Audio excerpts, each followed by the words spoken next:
morning, everyone. Respected chairperson and co-chairperson, मैं permission चाहूँगा. Can I start technical session 5, sir? आप सभी को मेरा नमस्कार. मेरा नाम मोहम्मद एहसान है.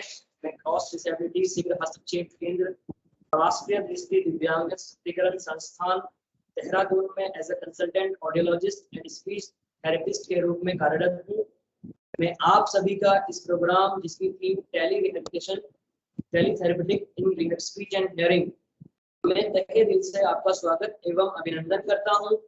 इस प्रोग्राम में आज हमारे साथ प्रोग्राम की गरिमा बढ़ाने के लिए हमारे साथ चेयरपर्सन के रूप में जुड़े हैं डॉक्टर सुनील कुमार रवि सर. को चेयरपर्सन के रूप में जुड़े हैं डॉक्टर संतोष कुमार सर और कीनोट स्पीकर के रूप में जुड़े हैं हमारे मिस्टर मुकेश शर्मा सर एवं सेशन कोऑर्डिनेटर के रूप में आइरिस मैडम व मैं आपके साथ जुड़ा रहूंगा.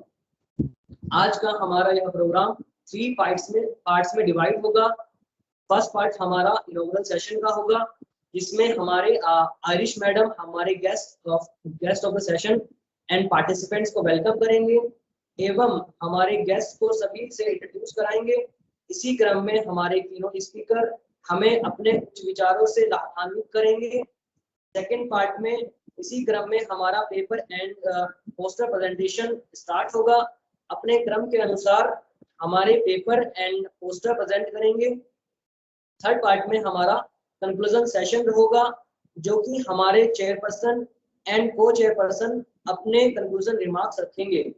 आप सभी से निवेदन है कि आप सेशन के अंत तक हमारे साथ जुड़े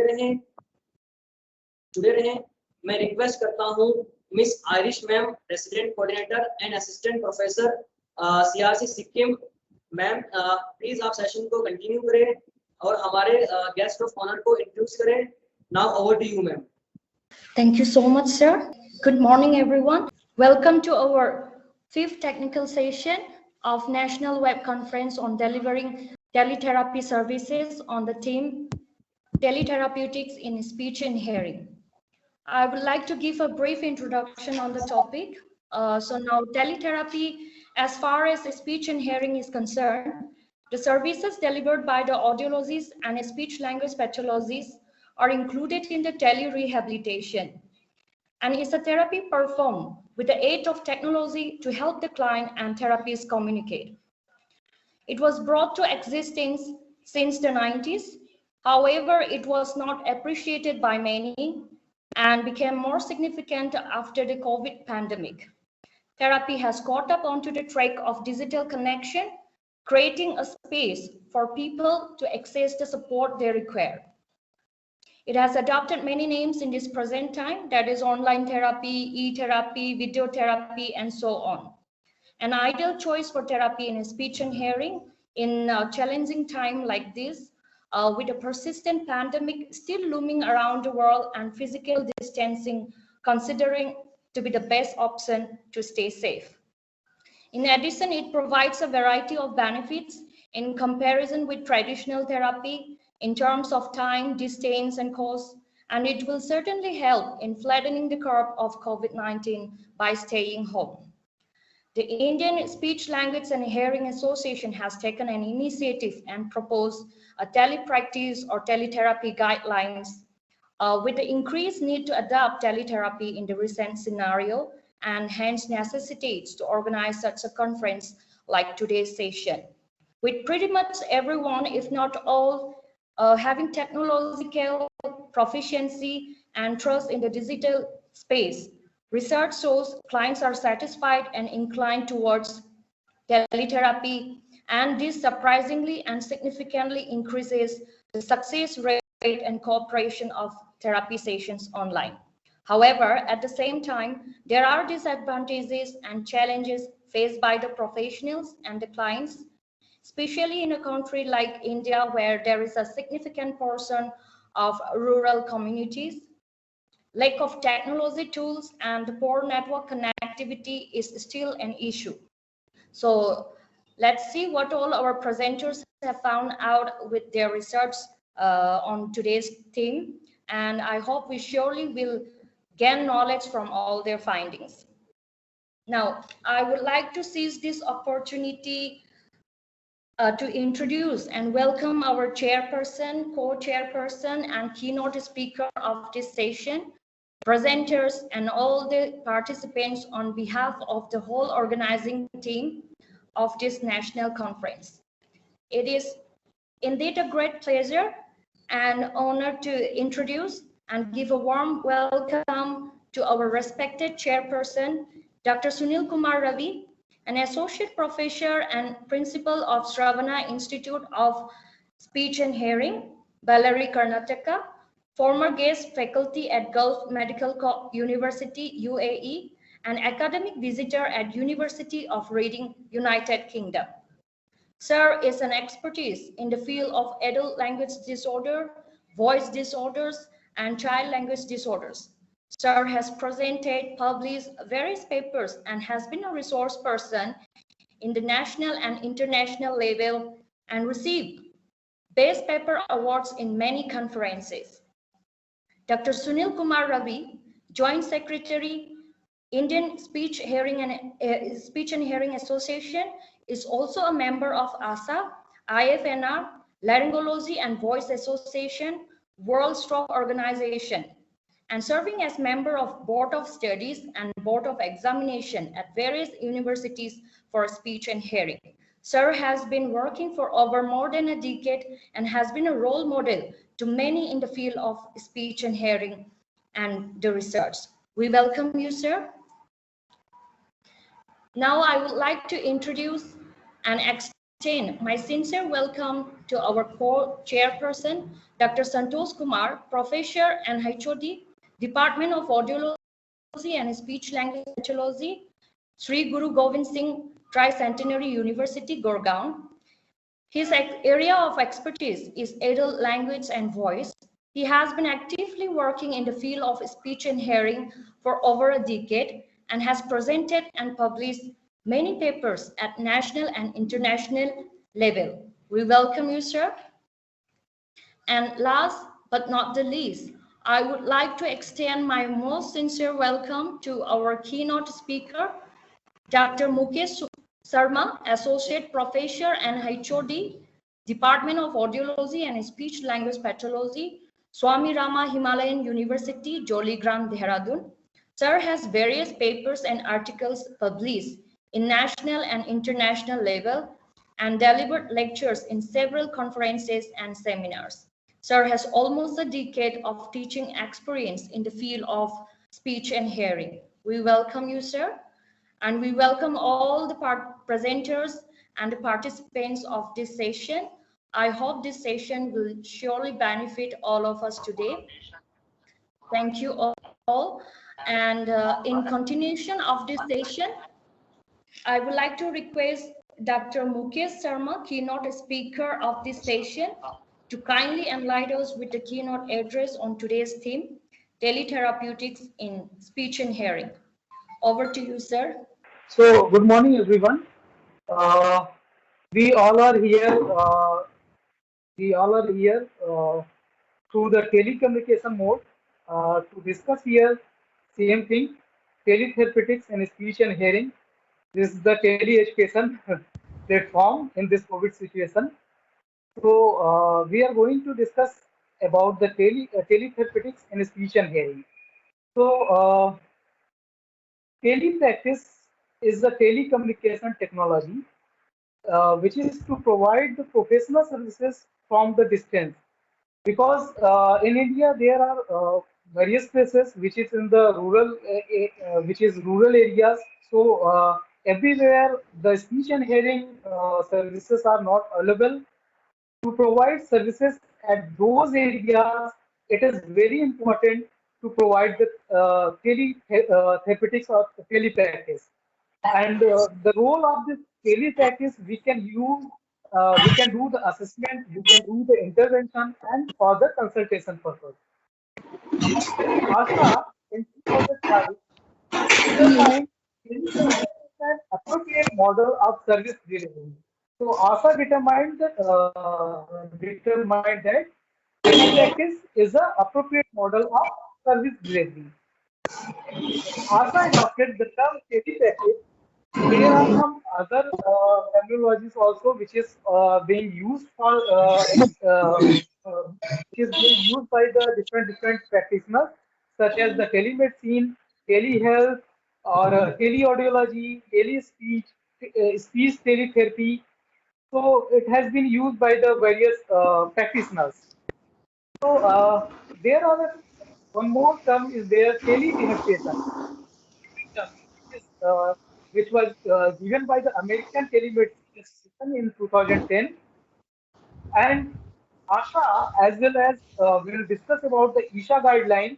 ASHA as well as ISHA also focus, if we are practicing daily practice, then our focus should be on the quality of services must be provided uh, a- in the same way as we were providing in the in-person services. Okay, and the code of ethics, it should be, it should also follow the code of ethics. So there are certain guidelines which was given by the ISHA. So we need to understand that to do the daily practice. So ISHA defines what is daily practice. Information and communication technology (ICT) based clinical services, including screening, diagnostic, and rehabilitative services by a professional. So we can we can provide all these services through the telecommunication mode, such as screening, diagnostic, rehabilitation services, etc. And who are all the professionals? Professionals are audiologists or SLP with minimum qualification of undergraduate degree, registered with the RCI, who engages in providing the ICT-based clinical services. So this telepractice should be done only by the qualified audiologist or SLP who is registered with the RCI and have the uh, RCI registration number. And third is the facilitator. Facilitator is someone who is going to assist the professional, because see, this is the daily practice mode. So initial is somewhere else, patient is somewhere else. So we need someone who can assist at the patient side. Okay, so that is called as facilitator. So facilitator must be trained under the guidance of professionals uh, such as SLP. Okay. So and the fourth is client. Client is the patient. So there are two aspects while dealing with the telecommunication or telepractice. One is the operational aspect, and second is the ethical aspect. So we are going to discuss about the operational aspect. So first is the telepractice setting. What kind of setting should be? So it should be clinical setup, hospital, homes, school setups, NGO, or any other community-based work location. Okay. So client side environment, this is very important, because see our equipment are it is very sophisticated, sensitive. So we need to manage the uh, environmental sounds as well as other things also. So room acoustics, adequate lighting, availability of suitable ICT infrastructures, barrier-free access for the patients, ensure the comfort, safety, confidentiality, and privacy of the clients. So these are the very important things from the client side. Okay, ambient noise level and visual distraction must be minimized, because we are connecting with the patient through the telecommunication mode. So if there is this distraction, it will affect our communication with the patient. Okay. Optimal positioning of the client, camera headsets, display monitors, placement of assessment and materials, testing equipment, no electrical interference, constant and non-fluctuating power supply should be ensured. So we can see here that majority of the things are from the client side, because we have to take very cautions from the side of client. Okay, so for that, the assister, someone who is assisting there, he should be trained to handle all these things, even in the internet connectivity also. So he may be he might be capable in doing all these aspects. Okay. Then third is the facilitator or telepractice. So who can be facilitator?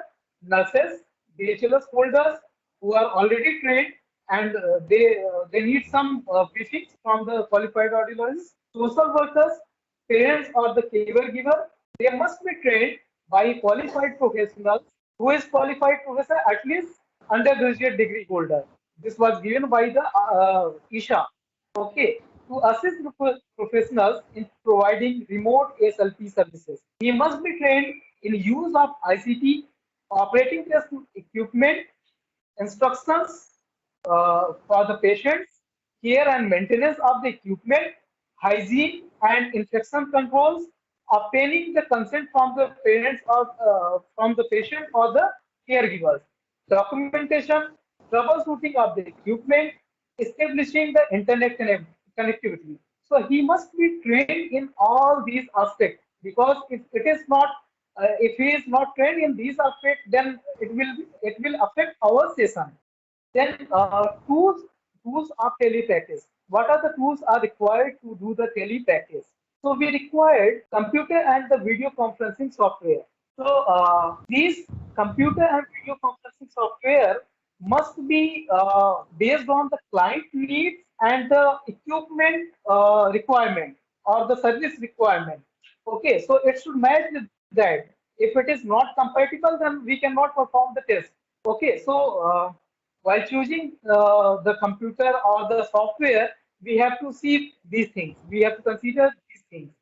It is recommended to use softwares which provide details regarding the data encryptions, data protection, and privacy. So this is very important because when we are dealing with the patient in a telecommunication mode, we have to ensure that data should not go somewhere else. It should be secure because there we are dealing with the patient, so information can go somewhere else. So we need to ensure that the data encryption, data protection, and the privacy is there. Then video conferencing peripheral includes high resolution camera, display monitor, headsets, microphone, and speakers. These all the things are important. Then remote computing software. As as we all are aware that through the telecommunication mode or telepractice mode, we are going to connect our computer with the equipment computer. Okay, equipment is at the site of client, so equipment is connected with the one PC, and we have the another PC. So there are one virtual network computing VNC network. It is called as VNC network. So we need to connect through the VNC network so that we can control the test equipment. And test equipment or the tools as per the need of the test, as per the need of the patients. Okay, so it can be audiometer, it can be impedance audiometer, or it can be Bera, OE, whatever it is. If we are going for the rehabilitation of speech and language, then required software. Okay, so suppose we are doing the doctor speech, video fluoroscopy, etc. So these equipment should be there. Then the methods of telepractice. There are three methods of telepractice. The first method of telepractice is synchronous or the real time. So synchronous or the real time method is real time audio visual connection along with the remote testing by the professionals using the testing equipment. So at the same time, audio visual connection will be there and the testing will be done at the same time. So it is called as real time assessment or real time telepractice. Okay. The second is asynchronous or the store and forward. So here, what will be done? So data will be captured at the client end, okay, by the facilitator, and it will be transmitted to the qualified audiologist or SLP to interpret the result. And the third type is it is a combination of both or in-person services. Coming to the administrative aspect of telepractice, so for the payment and receipt, we should have secure mode of payment. because online payment is again we need to take caution. Okay, so payment should be secure and receipt must be given to the patient. Okay, then second is the test report and the records. So maintenance of the record and the test report must be given to the patient. So we have to make sure we should have the record of the patients and the test report because the patient is paying. Okay, so we need to provide these test report to the patient also. Then the identification of the professional, because as we are connecting through the telecommunication with the patient, so we should introduce ourselves, our identity to the patient during the first session. Our CI registration number must be mentioned on the report. Then the second is the ethical aspect. So in ethical aspect, there are certain things we have to take care. We have discussed about the data privacy and protection, then standard of care. Okay, so we have to take extra precautions while testing. Okay, and consent, we have to take consent from the patient or the caregiver. So the person who is assisting there, he must take consent from the patient or the caregiver. Misconduct, we should not we should secure the data of the patient. We should not share it with other persons. Okay, and their data should not go somewhere else. So we have to make sure the person required, they should be only they should be present during the testing through the online mode. Okay, malpractice. Malpractice, professional qualified audiologist and selfie only can perform these tests. Cross-border telepractice can be done. We before doing these cross-border telepractice, it should be promoted, but we need to check before doing about their rules and regulations and other things. Okay, so we need to check these things before doing the cross-border telepractice. Then the barriers of tele services. So there are various challenges of daily practices. Okay, the first challenge is the technical issues because we all are connected to the telecommunication mode. So internet connectivity should be good. Okay, so technical issues most of the time. This was a study actually, and this was a study, and there were the practitioners, they found various problems, various issues during the teleservices. So the first one was the technical issues. Okay, and the second thing is face-to-face and telepractice are different in terms of instructions or the caregiver, because here the instructions is given by the someone who is facilitating, who is assisting us. Okay, and documentation, case validity, acceptance, and responsibility on the caregiver. So, more sensitivity and caution, special ICT skills for clinician and the caregivers, client, exclusive software, dedicated professional to troubleshoot technical issues are additional requirements for the telepractice. So, another concern is about the client privacy, where expressed lack of direct feedback from the patient and environmental distractions at the client side were observed. So these are the challenges during the telepractices. So we need to take care of these things while doing the telepractice. But to provide these services, it is very essential to promote these teleservices, and we have to follow these norms, which is given by the ISHA. It is also available on the ISHA website. Okay, these are the references you can go through with this. And if there is any queries or anything, we can share and we can discuss. Dear Mukesh, I'm Dr. Sunil here.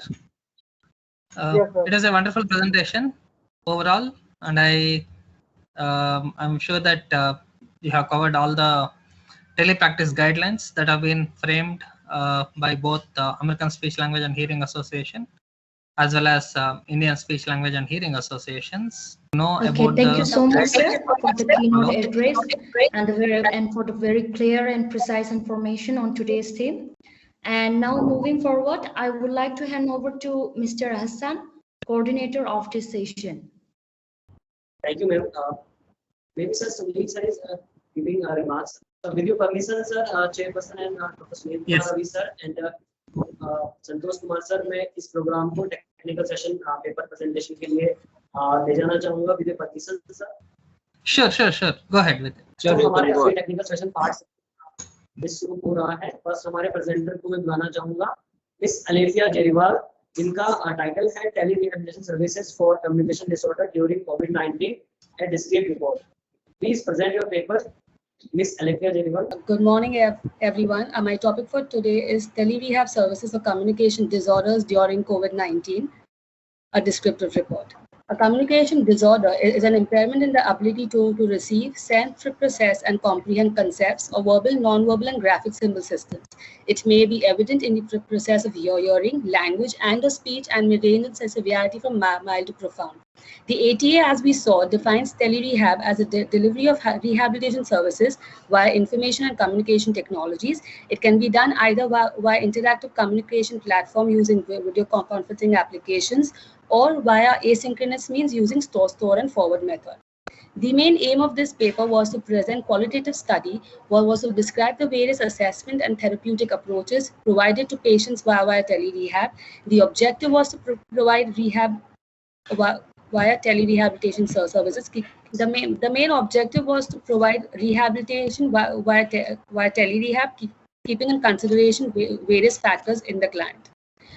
Coming on to the review of literature, a study was undertaken by Khanna et al.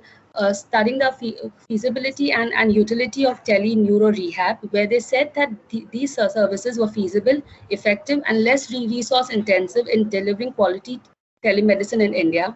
The biggest advantage of this model was reducing the treatment gap. Another clinical trial undertaken by Akulwar in 2021 on children diagnosed with developmental delay for physiotherapy outlined barriers of feasibility with respect to technical issues, lack of time on part of the mother, and child's medical illness.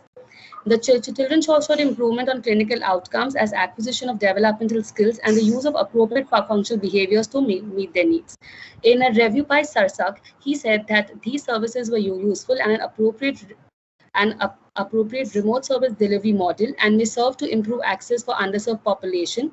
Lihiko in his review stated that tele-rehab was deemed feasible even before the pandemic to perform remote teleconsultation, teletherapy, telementoring, or telemonitoring, mostly for indigent patients in the rural areas. Tele-rehab has shown the potential to deliver pediatric neurorehabilitation services effectively and efficiently, along with its potency to build capacity for remote consultation and training to caregivers, as well as promote family-centered services. Moving on to the methodology of this study, it was a qualitative descriptive study undertaken in the period of Jan to August 2021 by a speech language pathologist providing tele-rehab to participants who were chosen via convenient sampling. These patients reported to the outpatient department on a specified day of the week and were chosen randomly. 26 cases were taken up, of which 14 consented for tele-rehab. Of the 14 patients, 8 were children, with 5 presenting with delay in language, 3 having speech sound disorders. In adults, 2 presented with Wernicke's aphasia, 2 had disorder with dysphagia, and 2 had fluency disorders. The methodology entailed an initial OPD consultation session where a brief case history was taken. Formal and informal assessments were done based on which individual therapy plans were formulated. The patient was counseled regarding the therapy module and the benefits of tele-rehab.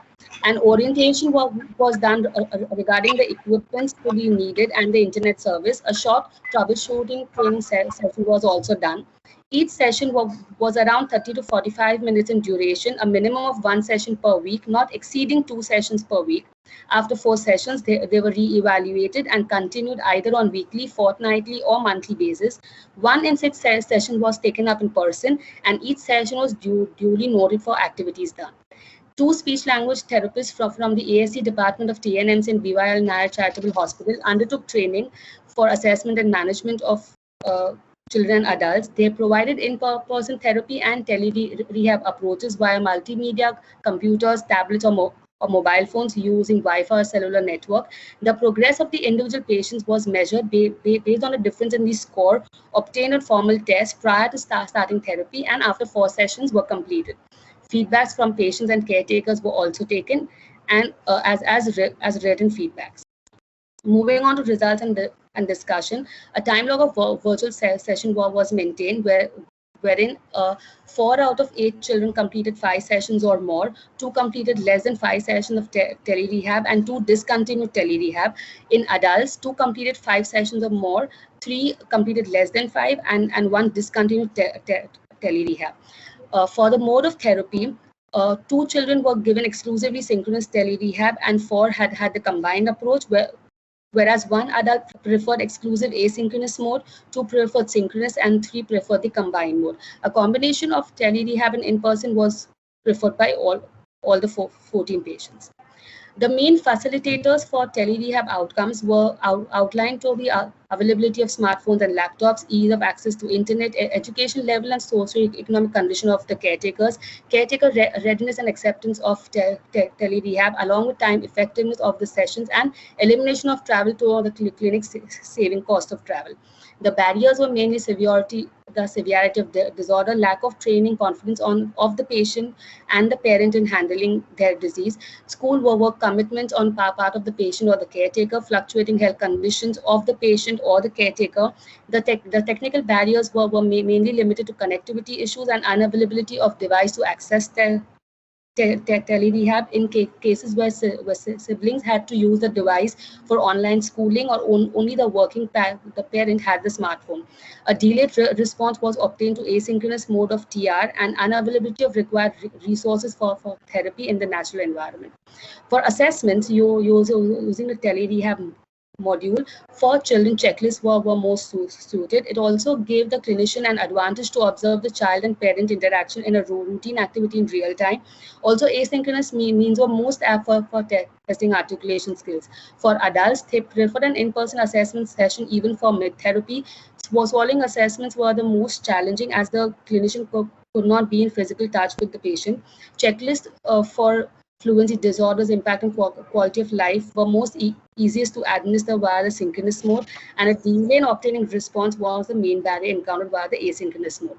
For management and children, parent counseling provided a central role in achieving success. An experience of the parent or the patient with previous rehabilitation services via tele-rehab served to lead to more acceptance of the services. Sitting compliance, listening skills were the main pre-learning skills that led to successful implementation of synchronous tele-rehab in children.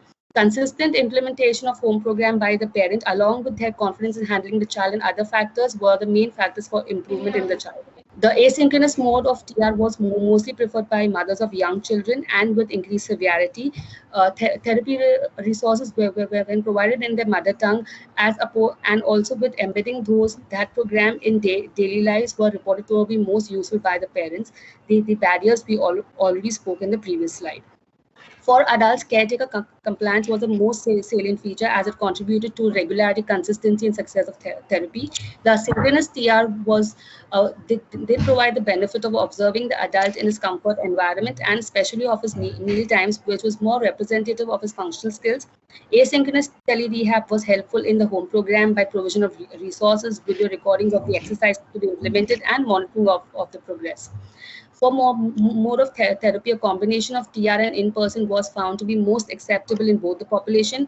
The parents reported ease of following the targets when they were initially demonstrated by the clinician. Also, when as the behaviors are managed by the child by the clinician in an in-person session provided to be a good model to imitate at home. Finally, concluding, the variables of caretaker patient acceptance of TR, level of technical expertise, ease of access to technology, internet connectivity, availability of resources, implementation of home program are important in advancing the use of tele-rehab for speech-language treatment. A combination of tele-rehab and in-person was found to be most acceptable as compared to tele-rehab alone in most cases. considerations regarding formulating guidelines and institution-specific protocols for developing a sustainable model of tele-rehab delivery was also deemed important for training purposes. An immediate need for development of virtual therapy resources in the regional languages, along with certification courses in the field of tele-rehab for ASLPs, was strongly felt at the end of this study. The benefits of TR thus have the potential of enhancing the quality of rehabilitation care services for those who visit therapy on a regular basis, or for those who are discharged after an inpatient service. Thank you. These are my references. Thank you. Any questions from the participant? If there are no questions from the audience, then I request Dr. Santosh to give a remark. Okay, Alafia, you have taken the session or somebody else has taken the session? No, sir, I have taken the session along with my clinical supervisor. So which one you thought is better improvement you have shown in the which type of case? So in adults, aphasic cases along with dysarthria cases where speech intelligibility was reduced showed more improvements via tele-rehab. Also, fluency disorders showed a lot of improvement based on only tele-rehabilitation sessions. For children, the results are guarded as since the parents reported more comfort coming to the clinic and attending with the clinician in person than just via tele-rehab. So you have taken 5 sessions, no, maximum. No, sir. There were for one adult, for 3 adults, the session went up to 10 tele-rehab sessions, of which one was fluency and the other 2 were aphasics. And for children, where one showed dysphonia with articulation, he had around 9 sessions of tele-rehab. Okay, what do you think about such cases like who is not interested in therapy? So what you got the experience, what you should supposed to do for such cases? So for them, we were in midst of our lockdown in the second wave. So asynchronous mode of tele-rehab really helped these parents with children who had disabilities, where we provided them with materials of what to be used at home, how based on their assessment and targets, how they could include all these activities in their daily routines. They sent us videos of the child back when they used to work with the child, and we used to provide them feedbacks based on that. So those who did not comply to synchronous mode, the asynchronous mode really helped to continue therapy instead of them dropping out. Good, Alfred. Thank you. It was nice presentation and you have done good work. Over to Sunil. It was a nice presentation, Alafia, and yeah, you have rightly said that the tele-rehabilitation is quite easily applicable for the people with, especially adults with communication disorders, where they have an awareness and other things. Now, as you rightly pointed out, when it comes to tele-rehabilitation for children with communication disorders, the main focus is shifted to the parents, who have to take a lead in carrying out the activities what are planned in your teletherapy sessions. And this is where the differences between synchronous sessions and also asynchronous methods are going to be more and more important, especially when you have a child client who has got a kind of a problem related to autism or ADHD and things like that. It might be a very difficult situation for the parents to handle it on their own, and that is where we may go ahead with the asynchronous modes, where you can have a recordings of the activities what parents can take it up, and then they can carry out the activities whenever they are having time and whenever it is possible at home, and then they can in turn send us a copy of the recordings of the child's responses. And this way the asynchronous modes will be working out better, especially for children with communication disorders, along with any kind of behavioral problems and things like that. And further, like you have already mentioned, like if you have a child with articulation disorders and stuttering and all those things, yeah, it can be very well effectively we can incorporate this particular tele-rehabilitation. And I'm very sure that we have just started with the tele-rehabilitation recently, but there's a long way to go in future. Thank you once again, and we'll call the next person. Hasan. Thank you, Sunil sir and Santosh sir, for the remarks. Next presenter, Mr. Abhilash Badri. Comparison of video conferencing services on Google Meet and Zoom based on perceptual speech language pathologists on telerehabilitation. Please present your paper. Mr. Abhilash Govind. So first of all, good morning everyone. So the title of my paper is Comparison of Video Conferencing Services, that is between Google Meet and Zoom, based on the perception of speech language pathologist on telerehabilitation. So first of all, it's like the COVID-19, the word that changed the perspective of life in past 2 years for everyone. So not only in the health sector, it actually affected all the different aspects of our life. So along with other fields, when I'm talking about medical and paramedical services, and in that especially when I'm talking about speech therapy, audiological assessment and intervention, occupational therapy and physiotherapy, they all got affected due to this pandemic. So just to overcome this all problem, the concept of telerehabilitation actually came into light. When I'm talking today's scenario, we have a lot of options, like we have a lot of online platforms like Google Meet, Zoom and Skype. All those things are there for doing this online telerehabilitation, for helping us. So one study, I'm just talking a little about the review of literature. One study that was done by Flores Gago in 2020, they actually evidenced that Zoom and Skype, these two platforms were better preferred than other for online classes. This was done in Indonesia. And in this paper, basically, we are going to compare Google Meet with Zoom, taking different aspects and comparing them, taking the perception of speech language pathologist while giving online speech therapy. So now moving for the purpose of the study. The study aims at comparison of various aspects in the online platforms, that is in between Google Meet and Zoom, for telerehabilitation by SLPs in India. There are different aspects of and features used in Google Meet and Zoom for telerehabilitation, and this study highlights the comparison of those features and aspects in both platforms. This study will help all the budding ASLPs who are moving for telerehabilitation. It will give a better idea to them to choose according to their need. They can choose which platform for telerehabilitation. Now moving for the method of the study, a questionnaire was prepared using Google form and a list of different aspects that you can see that mentioned here. All those different aspects we have taken in the questionnaire as different questions. So the first aspect was ease of use for clinician. Next is the ease for use for clients. Next is the audio quality of the platform. Next, what about the video quality?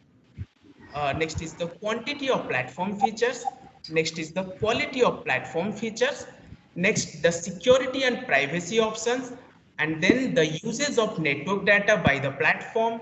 Next is the usage restrictions and the cones. And finally, the question is about the overall satisfaction according to their perceptions. Another one question that was an additional question or optional question we added in other comment section. There the participant has to actually, it was an open-ended question. Their personal reviews, what they felt apart from this aspect, they can write in these sections.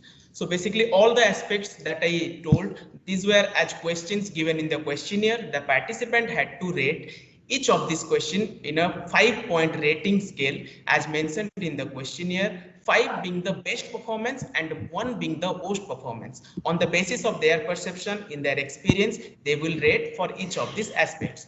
So this questionnaire was validated by 5 audiologists and speech language pathologists who were having at least 5 years of experience for conducting or organizing online webinars or online presentations. So now what is the criteria or the inclusion criteria for the participating in the study?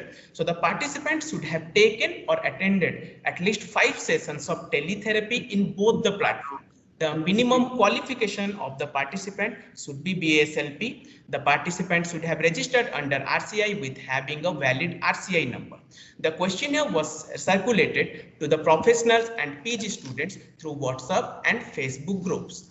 So when I'm talking about the sample size, it's like the 10% of the total SLPs practicing under RCI where our target populations, we used Winnipeg statistical program, and our source population was 3,500. Using the statistical program and all the parameters that you can see on the screen, we generated a sample size of 150 individuals. So we actually received the total 120 valid responses based on the criteria that we have selected. Now it's the results that you can see different 11 aspects that in questionnaire we mentioned, all the different 11 aspects that are mentioned in different rows, and for each of these aspects it's like the numerical values assigned, that how many maximum number of respondent actually given response for highest rating. In the red color, it's the mentioned the numerical value shows that for which platform more respondents have given highest rating, or which one better chosen for different aspects. So basically the numerical value is the sum of the respondents they given rating for 4 and 5 rating. That is the sum, and in the red color it's marked which one actually got the more response, or more respondent gave the highest rating. So just briefing the result, you can see like Zoom is better rated for following this aspect, like for ease of use for clinician, ease of use for clients, quantity of platform features, quality of platform features, and for overall satisfaction. While Google Meet is better rated for security and privacy options, minimum usage restriction, minimum number of cones. So in the discussion and conclusion part, we can talk like the aspects of teleservices and quality of interaction. Zoom was preferred for reasons of ease of use and features available in both platforms. For quality of video and audio, both of the platforms were equally rated. On certain technical aspect like minimal uses of network data, minimum usage restrictions, and minimum number of cones, participants basically preferred Google Meet over Zoom. However, Zoom had higher number of participants preferring it for network data. On security and privacy aspect, Google Meet was better rated than Zoom. So now again we have actually summarized the result in 4 different sections. The first section is the teleservices and quality of interactions. Here you can see we have added 4 questions, that is the ease of use for clinician, next is the ease of use for clients, quantity of platform features, and quality of platform features. For every questions we actually have added the bar diagram and the comparison between the two online platforms. You can see on the x-axis we have taken the number of the responses or the rating that is given, and that is encoded with different color. Like 1 is for blue, red you can see in the red color, 2 you can see in the red color, 3 is for yellow, 4 is for green, and 5 is for purple. While in the y-axis you can see the number of respondents actually given their rating that is mentioned. For all the 4 questions, you can see the bar diagram and comparison. It will be easier for you to understand. Under the next section, that is the audio and video quality, we have again did the bar diagram comparison. Next section is the technical aspect. Here we have added 3 questions, that is the uses of network data, usage restriction, and number of cones. And finally, in the security and privacy of aspects, you can see same bar diagram comparison was done. Already explained in the previous slides. So now moving for the other comment section, we also accommodated a list of reviews that some participants preferred Zoom over Google Meet on basis of ease of uses and features provided. Some participants preferred Google Meet over Zoom on the basis of security and privacy concern, less usage restriction, and easy login for the clients and clinician. Few participants equally preferred both the platform, and some participants they actually talked about some other video conferencing software like Facebook video calling, WhatsApp video calling, Microsoft Teams, these all things. So in India, when I'm talking cost of service is actually an important factors, because unlike medical consultation, this online therapy, it's a recurring expenditure. So therefore, cost of using teleservices, taking bandwidth, data consumption can be a strong factor while choosing a platform. So one study that was done in 2020 by Suvi, Nurjahan, Kosasi and Rahman, they actually reported that Zoom consumed almost double internet data compared to Google Meet. And another study in 2021 that was done by Forde, Sutarjo, Enovati, they actually evidenced that the user friendliness of Zoom was better and higher rated compared to other teleservices or platforms that are present. And when we're talking about audio and video quality, both the platforms, they're equally rated and chosen equally for their performance. Now, what is the future direction and limitation of the study? So this study can be extended some other aspect, taking some other aspect like speech therapy, and in the AAC tele mode, that is the alternative augmentative communication mode, we can use this study. Next, the cost of data consumption, the bandwidth charges, we haven't specified in this study, that can be taken for further study. Next, the respondents from specific geographical areas like rural areas, hilly areas, or having poor network coverage area, we haven't specified in this study, that can be taken up for further studies. So I am at the end of my my paper presentation. So these all are my reference. Finally, I am thanking all of the participants who took part in the survey, my guide Mr. Suresh T and my co-author Ms. Archita Kumari, and the team, the organizing committee of NIEPVD, for giving me this opportunity for presenting this paper. And I hope this paper will help all the clinicians like ASLPs who are heading for the tele-rehabilitation. They can do a better decision or choose a better platform according to their need. Thank you so much. Thank you so much for presentation. Any questions, Santosh sir and Sunil sir? First, let us take from audience if there's any questions. Okay, I think we'll go ahead with Dr. Santosh. Yes, Mr. Avilas, it's a good presentation. You have done good job. But I wanted to know that why you have chosen only two online platforms, that is Zoom and Google Meet. Why not others? Yes, sir. There are so many online platforms there, and so many universities are using different platforms like MS Team and WebEx. Yes, sir. So mainly when actually we did a little survey that taken the like what people are using in different institute, in most of the institute, we actually found that Google Meet and Zoom basically they are using in institutional setup. So others actually in private clinics using, but obviously if we are doing comparison, we need a good number of participants. They can give a better idea according to their perception. So that's why we got like more of the institute they are using Google Meet and Zoom. So we choose this. And for future direction, like further studies, we can take other softwares also.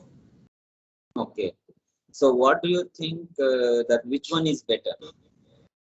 Sir, what were my result in most of the aspect that we have already mentioned? Zoom was higher rated. Google Meet was higher rated for 3 or some aspect, but mostly people preferred Zoom. And even when we are collecting the responses from the participant and we are doing the survey, that time also most of the people, they were familiar with the different features and the way how we have to coordinate with the platform.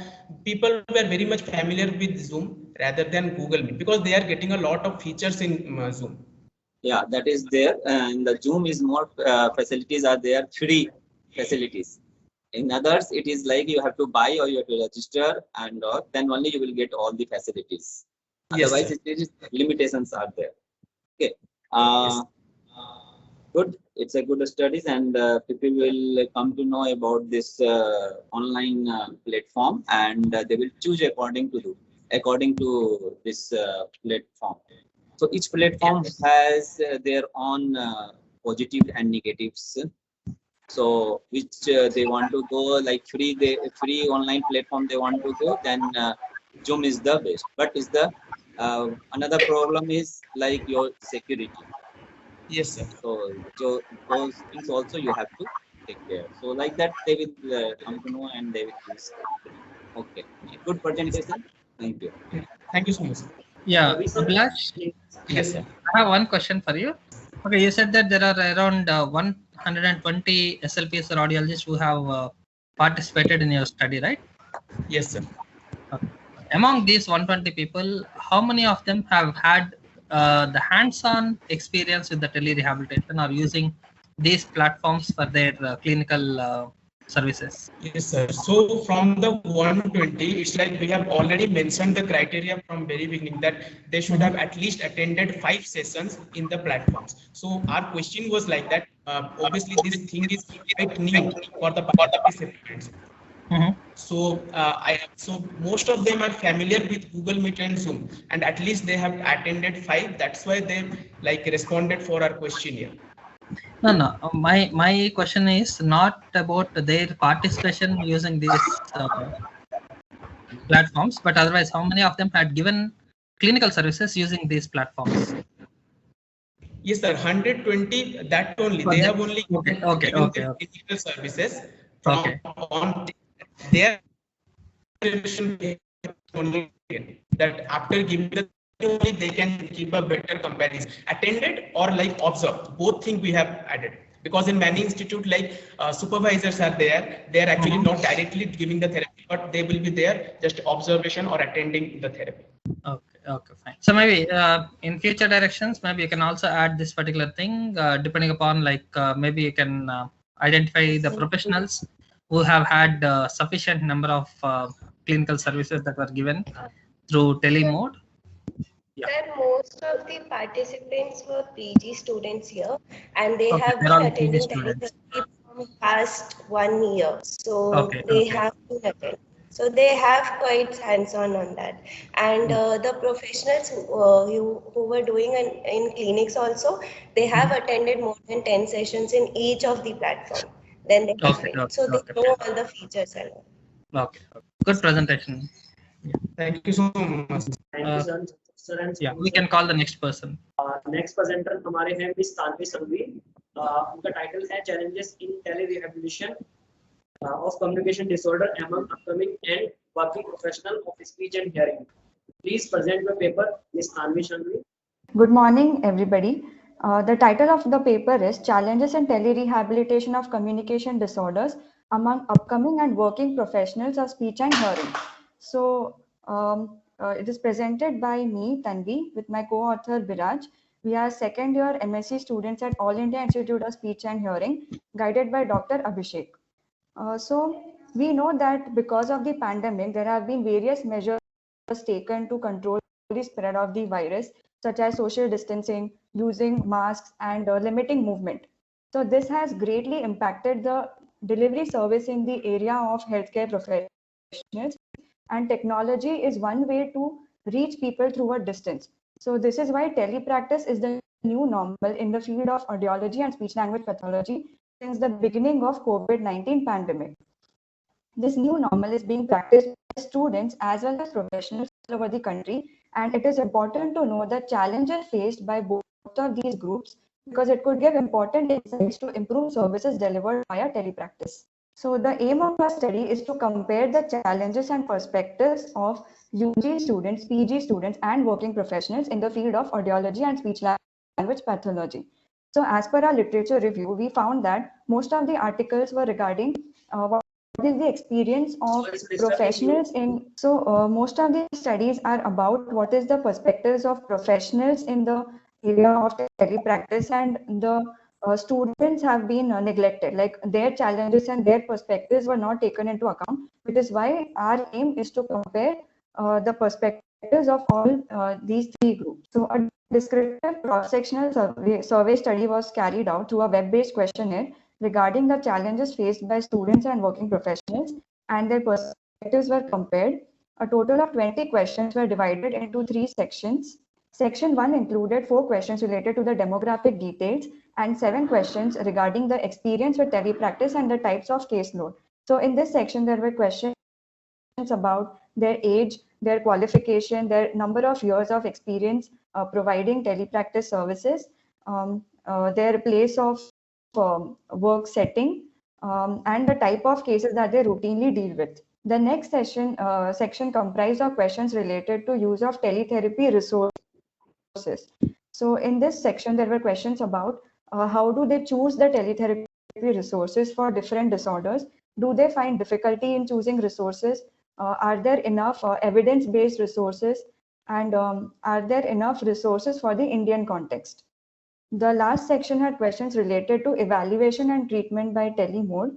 So the questions were about, do they require the presence of a caregiver every time during a session? How easy it is to assess the, to do the assessments during telemode, and achieving goals through the telemode.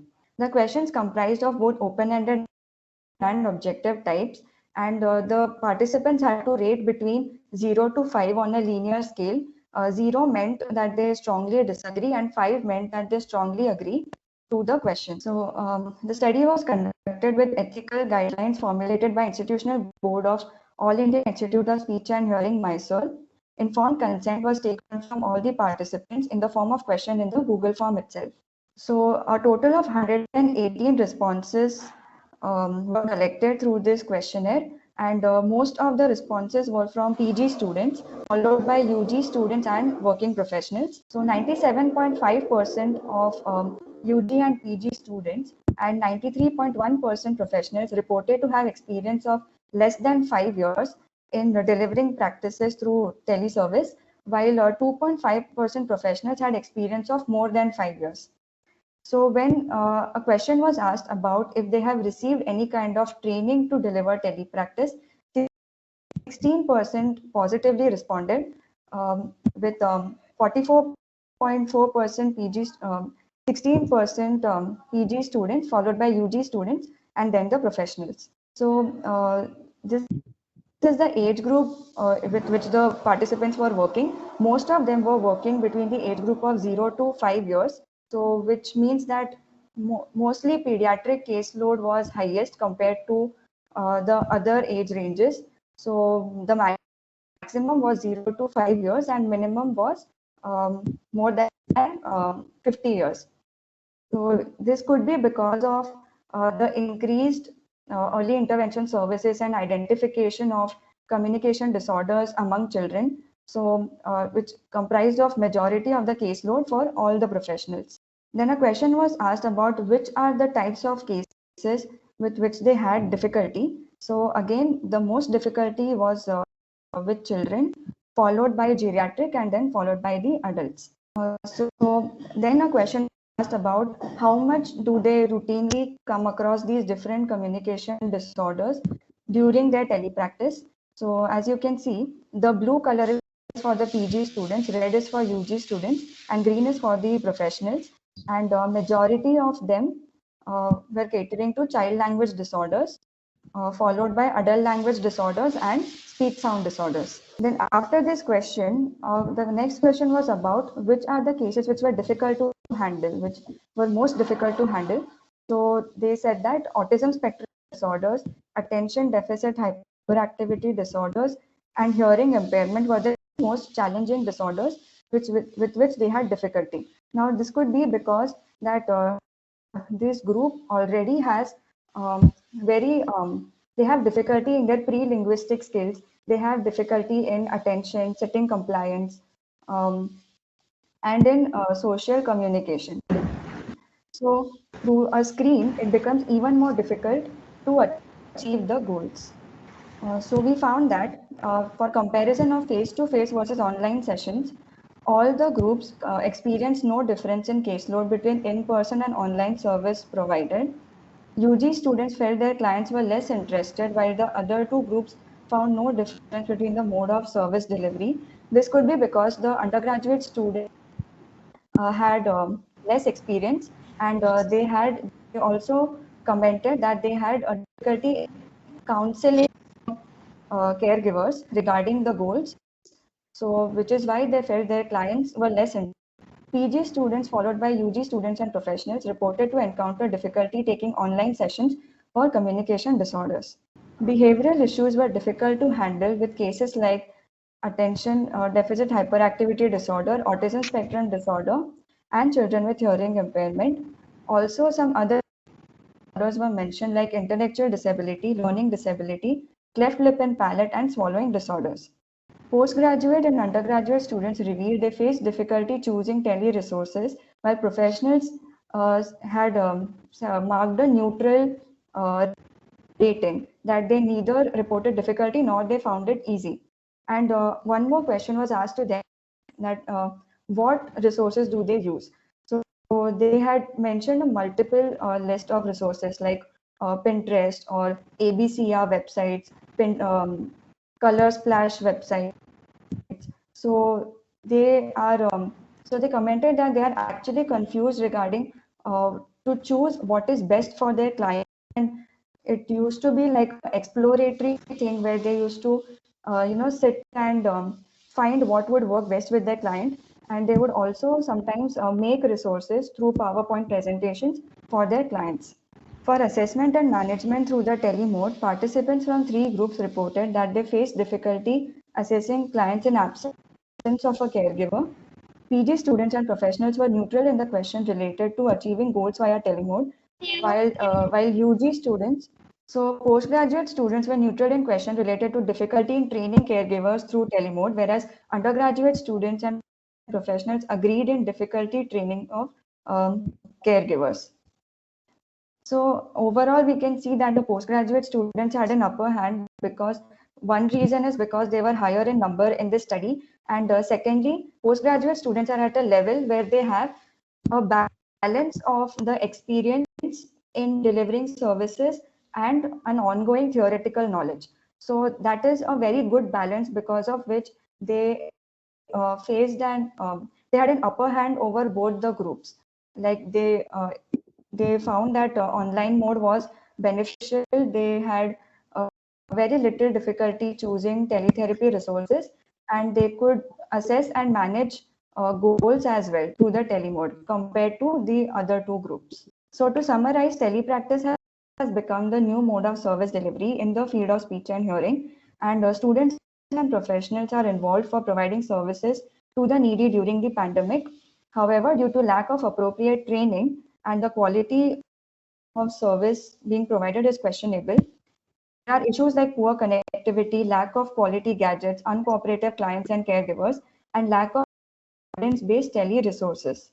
So as a future direction and to conclude, the possible solutions for these challenges could be that telepractice should be a part of the curriculum for students of audiology and speech language pathology, because students are a major part of delivering these services through their curriculum. From as soon as the second year of graduate program, students are expected to interact with patients and provide services, and to overcome challenges of poor connectivity and expensive data packs, a hybrid teleservice delivery approach should be utilized, and even for this, training is required as to how to go about the synchronous and asynchronous practices. Therefore, it is highly recommended to address these aspects before delivering services. And in addition, it's also important to have evidence-based teletherapy resources, especially for the Indian context, because most of the resources which these groups were using were Western, and these were mostly in the English language. So there is a scarcity in the availability of resources in the Indian languages, because India being a multilingual country, it is very important to have the resources in different languages, and it also has to be culturally appropriate and ethically appropriate. Okay, and these are the references. Okay, thank you so much. Thank you, Tanvi. Yeah, Dr. Santosh sir, any remarks, sir? Ms. Tanvi is a good presentation. Thank you, sir. You are studying in ICE and you have taken guide from NITE. May I know what is the reason? Sir, actually, our guide, he has just recently shifted to a different college, but he was a part of ICE when we did this study. Okay, you have included the NITE data also from there also you have collected, or you have collected Yes, data from the ICE only? So the data which we have collected is from more than 12 speech and hearing colleges. Okay. So you have made the like presentation is nice presentation, and so what you suggest the cases of parents, which one will be good? Which cases should go for the rehabilitation? Because you have shown some like disorders, children have very difficult to Yes, sir. Yes, sir. Come So up.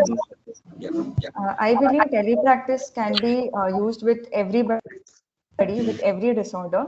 But the data which the our responses were showing were with respect to, they said that they were having most difficulty with these three disorders. So we need to have better facilities, and we need to be better equipped to deal with these disorders, such as hearing impairment. Because for example, for hearing impairment, our microphone quality should be really good. We need to ensure there is appropriate lighting, and we need to like eliminate all the barriers which could interfere during the telepractice sessions. Because and also the assistive devices which the client is using, we need to do a proper listening check before the session. So this is with respect to hearing impairment. For things like autism spectrum disorder, we need to know exactly what are the needs and wants of the particular child, and what are the possible barriers because of which the child is not sitting in the session. So there has to be appropriate movement breaks in between, so that the child doesn't get bored looking at the screen. So these are some of the strategies we can adopt for these disorders in specific. Okay. Do you think that we should provide some gadgets like mobile and all to the child, so that they will be interested and they can then the clinician can continue with the online therapy? So, sir, for screen time, according to WHO, only 1 hour of screen time is recommended for children. And what is usually observed is that they already have a high screen time, these children. So, if possible, we should explore other options like sensory activities, or something which is more like a kinetic learning for them instead of using a screen. But if all those things don't work, we can initially use a screen to gauge their attention, and then it can be gradually feed. Okay. Okay. Good. Ranvi. Over to Sunil. Yeah. Thank you, Sant. Tanvi, it was a nice presentation, and it was kind of an extensive one in comparing the challenges that the budding professionals or the students, the current students, and also the budding professionals experience. And also one particular thing that I liked very much in this particular presentation is about the importance of developing materials in our languages for usage for the teletherapy things. Like you said, it is very true that whatever the materials that we use in at least in the online therapy and all that, we take it from the some of the websites what we have it right now and all that, which may not be directly relevant to our context or the culture and other things. And this is where the therapy materials what we have as in hard copies, if it can be digitized and then add it up into the digital mode, I think the professionals will be greatly benefited, and in turn this can help the patients, especially the children and also adults, to be even more beneficial in their in availing the services. Okay. Among all these things, have you had any kind of question that is related to the parents aspects? Like, did you check with the students whether they had any issues related to the parents in accepting the tele-rehabilitation services? Yes, sir. So regarding the compliance of parents for telerehabilitation, it was found that the undergraduate students had difficulty in counseling them, because they were not really able to explain to them how to carry out the telepractice and then how to implement it at home.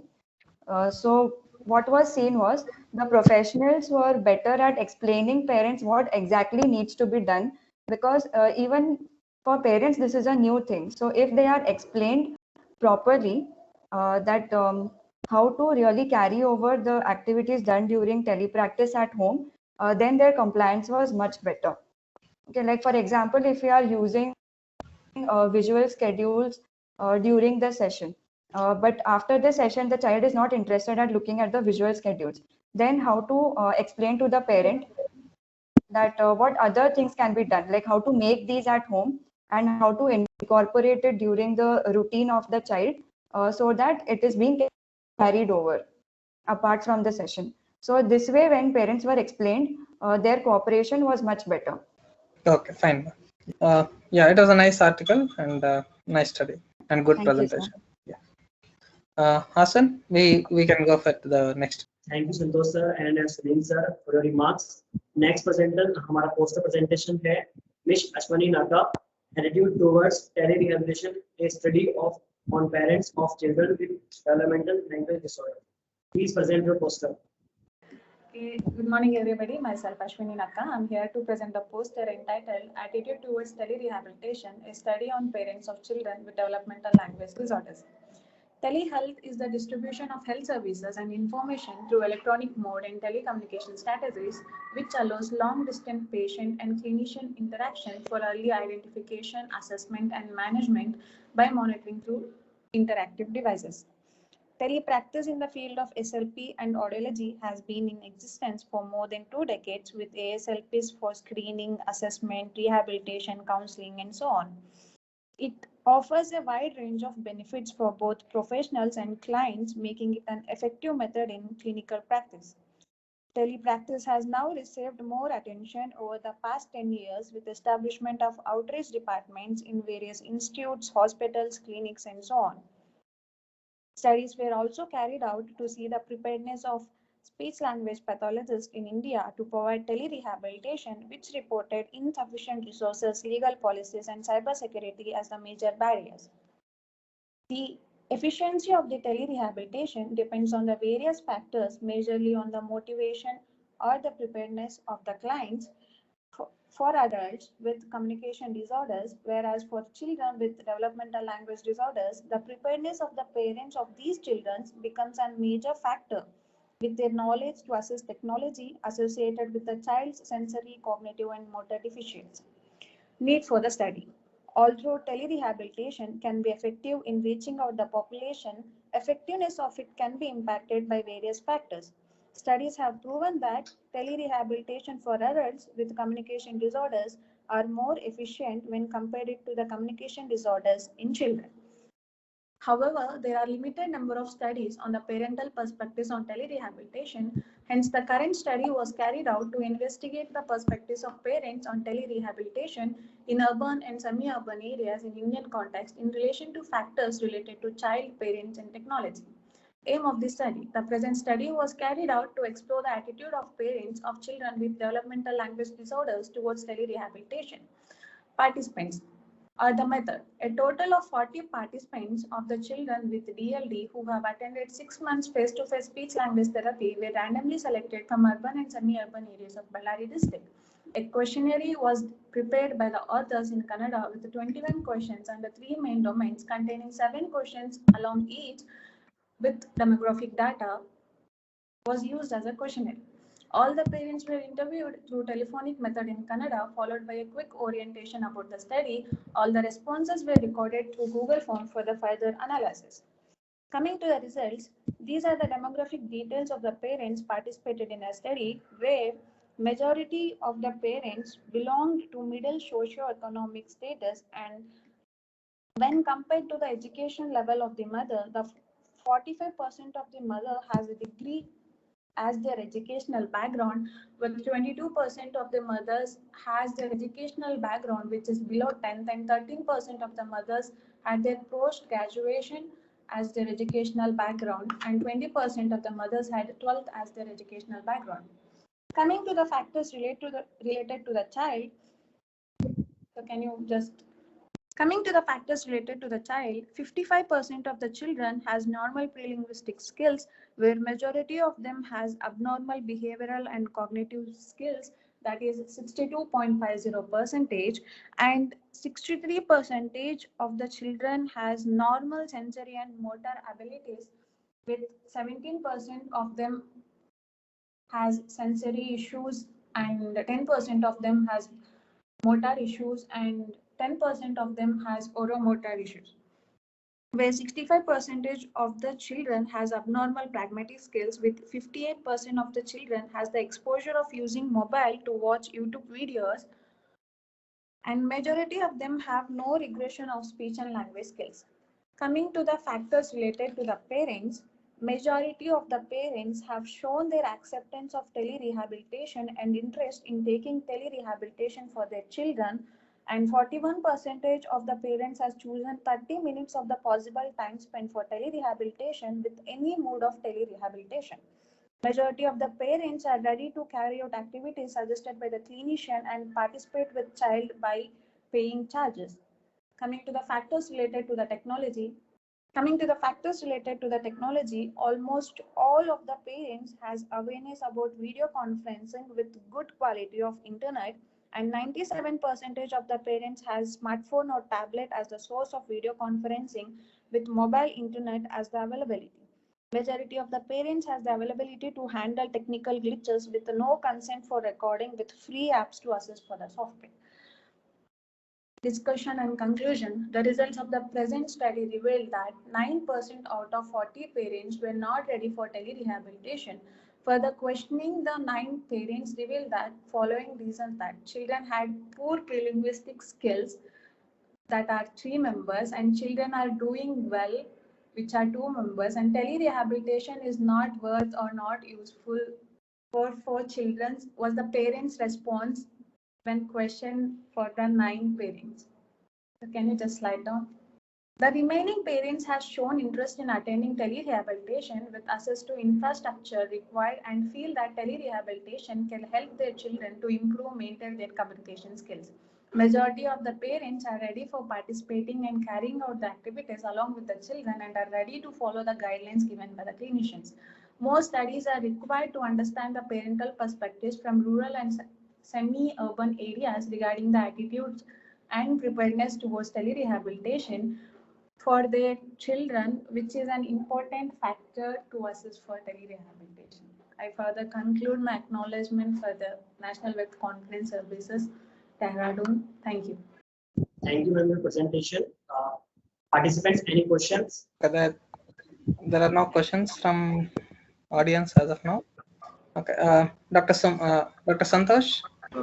Ashwini, you have done good research. I have some queries like you have measured the attitude towards the tele-rehabilitation. So what did you got? The final decision, your final findings, what was there? The final finding was almost 90% of the parents accepted the telerehabilitation for their children, and they are ready to carry out the activities for their children. Like this is for the children who has developmental language issues, like who has problem with pre-linguistic skills and pragmatic skills, who has less attention or so. Parents has shown their positive response for their telerehabilitation, and it shows that. Hello, sir, am I audible? Yes. Yeah, audible. They have shown a positive response towards the telerehabilitation, and they have shown that they are ready to sit with the child and to carry out the activities that was given for the child. Okay. So if child has behavior issues and also their parents at what they have given the result, what was the response? Pardon, sir, I don't hear. The children who has behavior issues like ASD and ADHD cases, their parents, did you got the response from them? Yes, sir. They have also said that they are okay with the telerehabilitation. They are okay with sitting with the child for the entire session in the telerehabilitation, and they are okay to carry out the activities. We have done this research for 40 parents, and out of 40, 31 parents have said that they are ready for the telerehabilitation to sit with the child. So who were not ready, then what they have given the reason? 9 parents were not ready for the telerehabilitation. Out of, when we further questioned the 9 of them, 4 of the parents have said that their child has, like, they don't have interest in attending the telerehabilitation, and 2 parents has just revealed that their child is okay, their child is normal, and they don't need any telerehabilitation. And 3 of the parents had said that, like, other 2 of the parents have said that they think telerehabilitation is not useful. Like, they think only face-to-face therapy is helpful for the child, and telerehabilitation is not useful for the child. Good, Ashwini. It was a nice presentation. Over to Dr. Sunil. Yeah, this just, I mean, this is actually under my guidance it was done. So just to summarize, we wanted to check about the parents' readiness, and I'm very sure that like the tele-rehabilitation has been in force in urban areas and especially in the metropolitan cities. Most of the parents have accepted the tele services kind of thing from our field. In this particular study, the entire idea was to find out the parental acceptance and their preparedness for the tele-rehabilitation services, and especially from a type 2 cities and also the semi-urban areas. And that is where actually most of our patient population is majorly located. So we all know that the majority of our clinical population are from a rural or a semi-urban areas, and the teleservices can be a very effective manner in reaching out to these population who do not have access to the services due to the non-availability of the professionals and other things. Now here we have randomly chosen the parents of children with developmental language disorders, and we try to find out what exactly they feel like and whether they are okay to sit with the child and whether they are okay to handle the technical things like if you have a tele-rehabilitation things and then if you use any particular apps and all those things, whether they are familiar with it and if they have access to the a little faster network and all those things. So this was the kind of three particular aspects of the domains that we try to get through it. And yeah, like any other studies, like almost 75 to 80% of them were okay to go with the tele-rehabilitation, and they've all said that they have the adequate infrastructure. I mean, in the sense at least a smartphone or a tab or a laptop with a good internet connectivity. So that is one positive thing for all of us to extend our services even to the semi-urban and also the rural areas. And I think this can go a long way looking from different parts of India, and we can extend our services to a wide range of clinical population. So that's just a summary of it. And if there's any other questions, we can take it up. If there are no questions, then we'll go with Asan. Yeah. Thank you, sir. Thank you, Santosh sir and Sunil sir for your remarks. And now I'd like to request you, Miss Iris Madam, for start your conclusion session. Now over to you, ma'am. Thank you, sir. Now we are coming to the end of this session.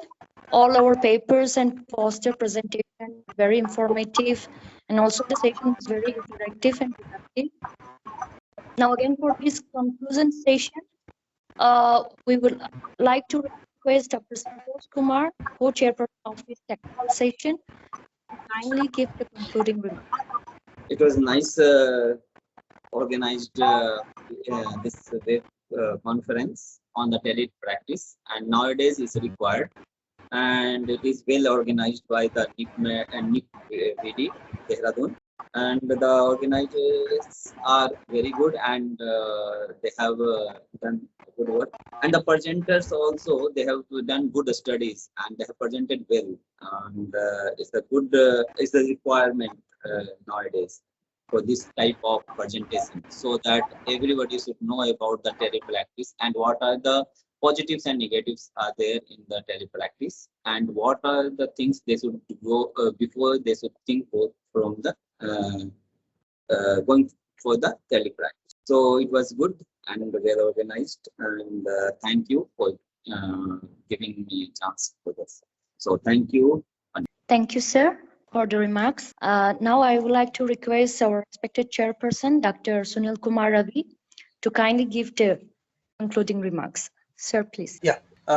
First of all, I would like to extend my thanks to the organizing committee and the director of National Institute for Persons with Visually Handicapped or Visually Disabled, and the organizing committee of this particular national conference on teletherapy services. Yeah, I thoroughly enjoyed the session, and the range of papers that we had today, starting from our keynote address by Mr. Mukesh Sharma, who had given a broader overview of all the policy related things and also the methods how we can take up the tele-rehabilitation in our field, and he had also highlighted the guidelines that were prepared by Indian Speech Language and Hearing Association under the guidance of Dr. Krishna Vai, the president of ISHA.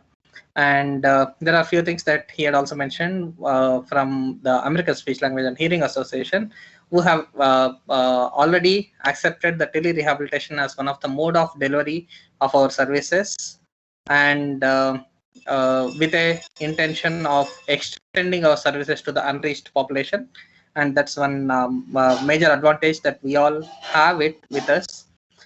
And moving from here, looking at the papers that we have today, I'm very sure that like everybody agrees with me that each of the paper has its own merits, and it has been like a very informative in different domains. So there are few papers which have talked from the professionals, few from the students or the budding professionals, and one paper on the technical aspects, especially on the comparison of the platforms from Google to Zoom and others. And the last one that we have it is on the parental perspective. So whenever we talk about the successfulness of or the success of tele-rehabilitation services is not going to depend only on the clinician, okay, only on the clinician. Rather, it depends upon multiple factors. So you have factors related to the clinician or the professional, you have factors related to the parents, factors related to the technology. So only once you have all these things come into a single platform or a single place, that is when you are going to get the maximum benefits out of the tele-rehabilitation services what we are going to provide. And this is one particular session which had the focus or the papers on each of the factors whatever we are discussing and that are important for the tele-rehabilitation services and also for the future planning of tele-rehabilitation services in most of our rural and semi-urban areas. And I'm very sure that all of you agree that the tele-rehabilitation services have already taken up in urban areas and also the metropolitan areas, and they have been there have been wide range of success stories from both the perspectives from the professional sides and also from the parents or the caregivers or the patients sides. So I'm very sure that this kind of initiatives will go a long way, and I'm very sure that this particular session has been very informative for all the participants who have been here. And I could see around 67 to 70 participants for this particular session. And I'm very happy that the budding professionals have been taking the lead to in implementing the tele-rehabilitation services in the field of speech and hearing. And as of now, the major focus on our services is on the speech language pathology services. At the same time, there are few apps and also few softwares which we can also use it for our tele-audiology services, and with a minor modifications from the Western context. And I'm very sure that we can also have our own indigenous app-based services for our audiological services in terms of the identification of the hearing loss in children, adults through a self-screening modalities like the one which we have already from the WHO on the hearing screening app. And recently Aish has released one particular app to check the hearing abilities and things like that. So there are wide range of apps that we have it, which we can use it even for our tele-audiology services.